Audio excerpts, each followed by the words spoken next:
Olá, turma! Na nossa aula de hoje continuaremos os estudos literários a respeito do realismo.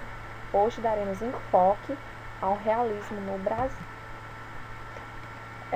Antes de iniciarmos as características, vamos observar a pintura de Honoré Daumier, O Vagão da Terceira Classe. Ao observar essa pintura, nós temos mais ou menos uma ideia de quais eram os ideais defendidos no realismo, o que era criticado no realismo. Observando as personagens do quadro, enquanto os personagens do primeiro plano estão mal vestidos, cansados, silenciosos e de olhos baixos, os do segundo plano apresentam-se de modo oposto. Ostentam elegância, Observem que eles vestem roupas formais, usam preto, usam cartolas e conversam. O quadro compõe-se de dois planos, formados por personagens que se contrapõem socialmente. Os de terceira classe, que são os trabalhadores, colocados nesse primeiro plano, para o observador aqui na frente, e os de classe média, segundo plano à esquerda, de costas, formado por um círculo que os separa dos demais. Ou seja, dentro do realismo, também da vertente do realismo, que é o naturalismo, eles vão abordar essas classes sociais, a hipocrisia e o menosprezo da classe mais alta em relação às classes mais baixas. O início do realismo no Brasil se dá oficialmente em 1881, com a publicação de Memórias Póstumas de Brás Cubas, de Machado de Assis, e também em relação ao naturalismo, o surgimento se dá a respeito da publicação de O Mulato, de Aloysio de Azevedo. Essas obras são modeladas no plano da nossa literatura, ou seja, a partir desse momento, a literatura triunfa como observação da realidade. O romance ultrapassa a função de entretenimento que era tido lá no romantismo, ou seja, agora a literatura ela encarna de fato a sua função de militância, ou seja, a literatura vai ser utilizada para crítica social, para mostrar a realidade. E nesse momento há a aceitação do escritor por setores instruídos das classes dominantes e médias, ou seja, o que antes esses escritores de romances lá no romantismo não eram tão respeitados assim, alguns escritores, poetas da época chegavam a ser chamados de vadios, de desocupados, por terem a escrita como função. A partir desse momento, a função do escritor ela é reconhecida pelas classes dominantes. E é nesse momento que há a fundação da Academia Brasileira de Letras, ou seja, a oficialização da atividade literária como uma atividade reconhecida. E o principal representante responsável desse acontecimento foi o autor Machado de Assis, que se tornou o primeiro presidente da Academia Brasileira de Letras. Em relação ao contexto histórico brasileiro, o que aconteceu nesse período do realismo aqui no Brasil? O segundo reinado, observem que o realismo iniciou em 81 e aqui a gente já tem esse panorama até 1889, até a proclamação da República do segundo reinado, que se inicia lá em 1840, lá com o período de regência, até 1889, com o final do reinado de Dom Pedro II. A estrutura socioeconômica baseada no latifúndio, na monocultura de exportação e não na mão de obra escrava entra em crise. Fortes pressões rumo à modernização. É aqui o momento que começa a pressão rumo à questão da abolição da escravatura. Decadência da economia açucareira e deslocamento de prestígio para o sul. É nesse momento que o produto de exportação brasileiro deixa de ser a cana-de-açúcar e passa a ser o café. Então, a produção de café no sul, mais especificamente em São Paulo, vai ganhar muita força e vai se tornar o principal produto de exportação brasileiro. A ampliação das ideias liberais, abolicionistas e republicanos. Campanhas abolicionistas a partir de 1850, que combinam com a Lei Áurea, que foi a lei que tornou livre os escravos, em 1888, e a proclamação da República em 1889. Dentro da proclamação da República, nós temos aí uma espécie de política de controle. Essa política de controle se chamava política do café com leite. O que era a política do café com leite? Era uma política em que os representantes brasileiros, ou seja, os presidentes dessa nova república, eles se revezavam no poder. E esses presidentes, eles pertenciam a apenas dois estados, que eram o estado de Minas Gerais e o estado de São Paulo. E daí o nome política do café com leite. Política do café, quem era o maior produtor de café? São Paulo. E o leite é representado por Minas Gerais, embora Minas Gerais não fosse o maior produtor de leite da época, mas sim pela associação com o pão de queijo, né? Pão de queijo feito do leite, então política do café com leite. Então, por muito tempo, essa política vigorou dentro da República Brasileira, dessa República recém-proclamada. Não havia chance de disputas eleitorais para outros representantes de outros estados brasileiros. Havia uma política de controle nesse sentido. E embora houvessem avanços socioeconômicos e culturais, os conflitos se consolidavam. Por um lado, as ideias liberais e republicanas, tidas como modernas, e por outro, a estrutura oligárquica agrária e coronelista e latifundiária. Então, todas essas lutas liberais, republicanas, elas em algum momento culminaram com esse fim da política do café com leite, que culminou lá na Revolução de 30. Então, tudo isso só veio acabar muito tempo depois, mas nesse momento havia essa briga entre liberais, republicanos e os coronéis, que mantinham essa oligarquia agrária e esse poder da política de controle dentro desses dois estados, São Paulo e Minas Gerais. Em relação às principais características, a primeira delas, o objetivismo. O autor se mantém distante dos fatos narrados. Então, o narrador, que é bem diferente do autor, muitas vezes é em primeira pessoa, porém nós observamos um distanciamento do autor dentro desses fatos narrados. Geralmente, em algumas das obras do realismo brasileiro, nós temos a narrativa em primeira pessoa, com o narrador, personagem, e também o narrador onisciente, como é o caso das obras Memórias Póstumas de Brás Cubas e Dom Casmurro, ambas de Machado de Assis. Então, nesse momento, o narrador ele vai narrar suas experiências e também fazer uma crítica ao seu exterior. Mas a gente observa um distanciamento desse autor, um objetivismo na linguagem, ou seja, não há um envolvimento emocional dentro dessa linguagem do autor. O universalismo, o eu cede lugar ao coletivo, mais uma vez observando que as temáticas são universais, ou seja, são temáticas que não são pessoais, ou seja, acontecimentos que acontecem especificamente com uma determinada pessoa, mas sim é utilizado um determinado personagem para expressar o coletivo. Por exemplo, como a gente viu lá no realismo de maneira geral, Madame Bovary, a obra representa a família, representa a sociedade inglesa daquela época, então francesa, perdão. Nesse sentido,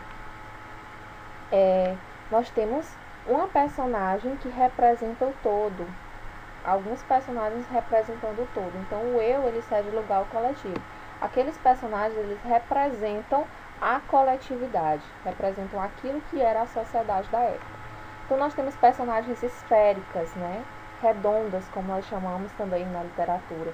Que são essas personagens redondas? São personagens que são opostos às personagens lineares, ou seja, são personagens mais complexas e dinâmicas, personagens que possuem personalidade, que possuem uma personalidade psicológica, ou seja, o narrador traça um perfil psicológico para essas personagens são dotadas de atitudes, de pensamentos, de ideologias, então é o que nós chamamos de personagens redondas ou esféricas. Outra característica é a abordagem da contemporaneidade, ou seja, esses autores irão valorizar o presente, ou seja, irão narrar fatos dentro do seu cotidiano, dentro do seu contemporâneo, ou seja, vão traçar um perfil da sociedade da época, né? O falado hoje, o presente deles, no caso.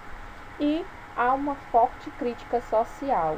O objetivo das obras realistas era desmascarar a imoralidade da igreja e da burguesia da época, ou seja, a crítica social principalmente é voltada para a sociedade burguesa, ou seja, a alta sociedade, e para a imoralidade do clero. Outra característica é o detalhismo. O detalhismo, o retrato fiel da sociedade, o exagero nas descrições, muitas passagens de descrição bem exageradas. Por que essas descrições? A fim de fazer um retrato fiel da realidade, para que o leitor se sinta dentro da história. Contrariedade aos ideais românticos. Dentro das obras realistas, vocês não irão encontrar sentimentalismo, subjetividade, ou seja, envolvimento do autor de maneira a se envolver nos fatos narrados. Como assim esse envolvimento do autor? Na linguagem. Observem que a linguagem ela vai ser direta, né, e objetiva. Ela não vai ter nenhum tipo de emoção arraigada dentro dessa linguagem. Então, nós temos aí uma contrariedade a esses ideais românticos. Aqui trouxemos alguns trechos que casam com algumas características do realismo brasileiro. A investigação da sociedade e dos caracteres individuais dentro do realismo é feita de dentro para fora, isto é, por meio da análise psicológica capaz de abranger sua complexidade, utilizando a ironia que sugere e aponta em vez de afirmar. Nesse caso, nós trouxemos aqui um trecho de Dom Casmurro em que Bentinho descreve Capitu. Então, olhos de cigana oblíqua e dissimulada. Eu não sabia o que era oblíqua, mas dissimulada sabia, e queria ver se podiam chamar assim. Olhos de ressaca? Vá, de ressaca. É o que me dá a ideia daquela feição nova. Traziam não sei o que, fluido, misterioso e enérgico, uma força que arrastava para dentro como se a vaga que se retira da praia no dia de ressaca. Observem que dentro desse trecho nós temos uma descrição, uma análise psicológica de quem seria Capitu. Olhos de cigana oblíqua e dissimulada. Quando Bentinho faz essa declaração, nós observamos já tentando traçar, sugerindo um perfil psicológico para Capitu. Dissimulada, uma mulher dissimulada, seria uma mulher de caráter. Então, nesse sentido, ele utiliza a ironia, ele tenta sugerir, né? Então, nesse aspecto também do realismo, o autor, ele sugere mais do que aponta, ou seja, ele deixa a interpretação para o leitor. Então, nesse sentido, ao descrever a Capitu como olhos de cigana oblíqua e dissimulada, olhos de ressaca, um olhar misterioso que arrastava ele para dentro, que arrastava ele para perto dela, dá a ideia de que é uma mulher sensual, né? Mesmo nessa descrição, Capitu sendo adolescente ainda. Então, a partir dessa descrição, o autor já deixa um questionamento na cabeça do leitor no sentido de que, será se Capitu tinha uma boa índole? Será se Capitu era uma mulher distinta? Né? Será que ela traiu ou não traiu Bentinho? Uma ênfase nas relações entre o ser humano e a sociedade burguesa, atacando suas instituições e seus fundamentos ideológicos, o casamento, o clero, a escravização ao trabalho como meio de vencer na vida, as contradições entre ricos e pobres vistas pela ótica dos vencidos, ou seja, dos marginais, operários, prostitutas, e não dos vencedores. Então, trouxemos aqui um trechozinho de Memórias Póstumas de Brás Cubas. Interrompeu-nas um ajuntamento. Era um preto que vergava outro na praça. O outro não se atrevia a fugir. Gemia somente estas únicas palavras: não, perdão, meu senhor, perdão. Mas o primeiro não fazia caso, e cada súplica respondia com uma vergalhada nova. Toma, diabo, dizia ele. Toma mais perdão, bêbado. Meu senhor, gemia o outro. Cala a boca, besta, replicava o vergalho. Parei, olhei. Justos céus, quem havia de ser o do vergalho? Nada menos que o meu moleque Prudêncio, que o meu pai libertara há alguns anos antes. Esse trecho se refere a uma observação feita por Brás Cubas, em que ele observa da janela um negro que bate em outro negro, e aí ele fica sem entender como um negro está açoitando outro negro.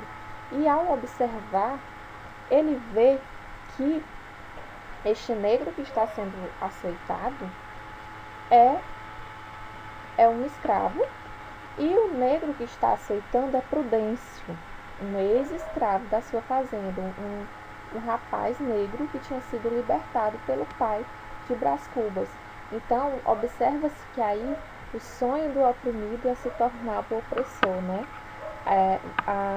A escravização de um semelhante para mostrar-se superior. Então, a escravidão na época, a escravização de pessoas era utilizada na época como uma relação de poder. Aqueles que possuíam escravos eram poderosos. E no caso do Prudêncio, ele era um escravo, se tornou livre e ele procurou reproduzir a mesma coisa que ele sofria quando estava nas mãos de seu dono em um outro negro que ele está escravizando. Né? Então, a hipocrisia, né, a falta de empatia, a vontade de se mostrar superior, se mostrar poderoso ao ofender um semelhante. O tratamento imparcial e objetivo dos temas que garante ao leitor o espaço de interpretação e elaboração de suas conclusões a respeito da obra. Em relação a esse trecho, nós não temos tanta imparcialidade assim. É um trecho narrado pelo próprio Bentinho, em que ele deixa para o leitor a sua interpretação, mas ao mesmo tempo ele instiga o leitor a acreditar que Capitu o traiu com Escobar. Então temos aqui o trecho do velório de Escobar. Capitu olhou alguns instantes para o cadáver, tão fixa, tão apaixonadamente fixa, que não admira lhe saltasse algumas lágrimas poucas e calhadas. Momento houve em que os olhos de Capitu fitaram do defunto, quais os da viúva, sem o pranto nem palavras desta, mas grandes e abertos, como a vaga do mar lá fora, como se quisesse tragar também o nadador da manhã. Então aqui ele sugere um sofrimento exagerado em Capitu, quase que igual ao da viúva Sancha, que era a esposa de Escobar. Então é a partir desse fragmento que há uma insinuação da traição de Capitu a Bentinho, né? Juntamente com Escobar, que era o seu melhor amigo. Então, observem que a partir desse trecho, o leitor vai juntando as peças, o leitor vai interpretando e elaborando suas conclusões a respeito da obra. Então, no realismo, uma das características interessantes desse movimento é que sempre a interpretação final vai ficar em aberto, ou seja, a finalização do romance vai ficar para o leitor. O leitor vai tirar suas conclusões, vai elaborar suas conclusões a respeito da sua interpretação daquele texto. É por isso que hoje nós temos inúmeras versões, inúmeras interpretações da obra Dom Casmurro. E em relação aos autores e obras, já falamos bastante das obras de Machado de Assis. Ele é um dos principais representantes desse movimento e não escreveu somente romances, escreveu contos, crônicas, inclusive também poemas e alguns textos teatrais. Possui temáticas universais, né? Dentro das suas temáticas sempre podemos encontrar a questão do adultério, capítulos curtos, metalinguagem e interlocução. O que é essa interlocução? nós sempre observamos a presença de uma conversa com o leitor. Em todos os momentos, ele está buscando um interlocutor, falando com o interlocutor, ou seja, com o leitor, dando essa ideia de proximidade com quem está lendo, fazendo um diálogo com o leitor. Digressões, voltas ao passado, recurso do flashback, tanto que na maioria dos romances realistas utiliza-se o tempo psicológico, ou seja, os fatos não são narrados na ordem que acontecem, e sim na ordem do pensamento do narrador. Correção gramatical, uma linguagem bem de acordo com as normas, né, com a norma padrão. Humor sutil e ironia, bastante ironia dentro das suas obras. Ao vencido, ódio, compaixão, ao vencedor, as batatas. Essa frase ela é retirada da obra Quincas Borba, que se refere ao humanitismo, né? Uma teoria elaborada por Quincas Borba, que significa que os vencedores podem desfrutar das batatas no campo de guerra. Ou seja, ele conta uma história para o sobrinho dele, que é a quem ele deixa toda a herança, e nessa história existem duas tribos e há um campo de batatas. E a tribo vencedora vai ficar com as batatas. Eles precisam lutar, porque se as tribos se unirem e dividirem as batatas não vão dar para alimentar todos. Então, uma boa parte das tribos vai morrer de fome. Então, a única forma de uma das tribos conseguir sobreviver é lutando para ter direito ao campo de batatas. Então, resumidamente, essa frase significa que os vencedores dessa batalha podem usufruir das batatas no campo de batalha, simplificando o máximo o humanitismo, né, que seria a teoria feita por ele. E o preceito básico desse humanitismo, que é a luta pela sobrevivência, ou seja, quem vence é o mais forte. Ao vencido, ódio e compaixão, ao vencedor, as batatas. O vencedor vai ter o direito de sobreviver comendo as batatas. E Machado de Assis, as suas principais obras realistas são Memórias Póstumas de Brás Cubas, que é a primeira obra literária realista brasileira, Dom Casmurro e Quincas Borba. E o outro autor, também realista, é Raul Pompeia. Raul Pompeia é adepto também das digressões, ou seja, do flashback, da volta ao passado, vida em coletividade, zoomorfismo, alusões ao homossexualismo. Vais encontrar o mundo, diz-me meu pai, à porta do Ateneu, coragem para a luta. A sua principal obra realista é o Ateneu, que é uma obra que faz uma crítica ao sistema educacional do final do Império. Esses colégios, chamados de Ateneu, eram uma espécie de orfanatos, né, colégios internos, em que iam alunos, principalmente das classes mais altas, burguesas, e havia uma espécie de tratamento diferenciado a determinados alunos. O tratamento dos alunos depende da mensalidade paga e dos prestígios que a família deles tem na sociedade. Enquanto os alunos figurões, ou seja, os da alta sociedade, eram bem tratados, mesmo sendo maus alunos, os alunos devedores, ou aqueles que os pais tinham menos prestígio dentro da sociedade, eram sujeitos às inúmeras humilhações. Então, o Raul Pompeia dá especial destaque à relação do Aristarco, que era o diretor e dono do Ateneu, com um futuro genro dele que estudava nessa escola, que era um aluno que, mesmo não possuindo nenhum tipo de talento, era sempre destacado para as grandes atividades. Então, há uma crítica ferrenha ao sistema educacional do final do Império, que também era uma espécie tinha alguns castigos dentro dessa escola, né? E Raul Pompeia critica a hipocrisia da sociedade também.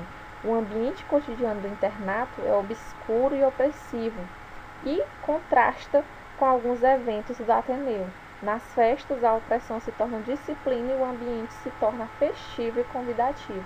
Então, há alusão a uma alegoria do Ateneu com a sociedade, e que em alguns momentos trata determinadas pessoas de maneira humilhante, desrespeitosa, e também em alguns momentos é festiva, é bondosa, é aprazível.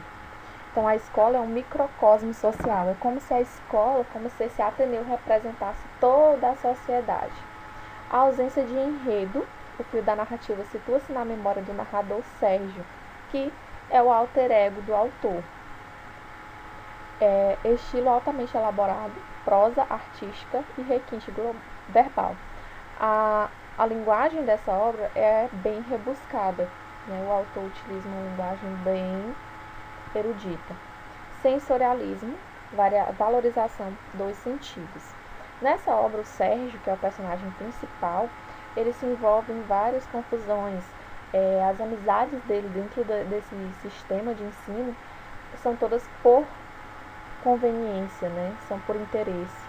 Algumas porque o aluno é o melhor aluno da turma, depois que ele se torna humilhado e desprezado pelos outros alunos, ele vai conviver com um aluno mais desprezado também. Depois ele se apega à religião e vai conviver com um aluno religioso. Depois ele passa a conviver com outro aluno com quem ele tem uma espécie de sentimento em que há um gancho para o homossexualismo, para a discussão do homossexualismo. Então, uma obra pioneira nesse tipo de crítica, né, e que foi recebida com espanto pela sociedade da época. Então, essa foi a nossa aula de hoje. Espero que tenham gostado. Nas próximas aulas, discutiremos sobre o naturalismo no Brasil. Então, até a próxima. Tchau, tchau.